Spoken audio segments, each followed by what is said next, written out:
দরজা বন্ধ করে দোয়া পড়ো, খবরদার বাইরে যাবা না, আমি এক্ষুনি আসছি।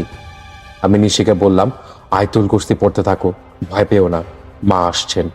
আমরা দুজন কোরআনের আয়াত পড়তে লাগলাম, কিন্তু ভয় কিছুতেই কাটছিল না। নিশি কেঁদেই চলছে। ঠিক তখনই দরজায় টোকা পড়ল। তানিয়া, দরজাটা খোলো তো, আমি মা। মায়ের গলায় এমন কিছু একটা শোনা গেল, কিন্তু মা তো খালার বাসায়, তাহলে এই দরজার বাইরে কে? আমি নিশিকে জড়িয়ে ধরে কাঁপতে লাগলাম। নিশি ফিসফিস করে বলল, আপু, এইটা মা না, এইটা নিশ্চয়ই মা না।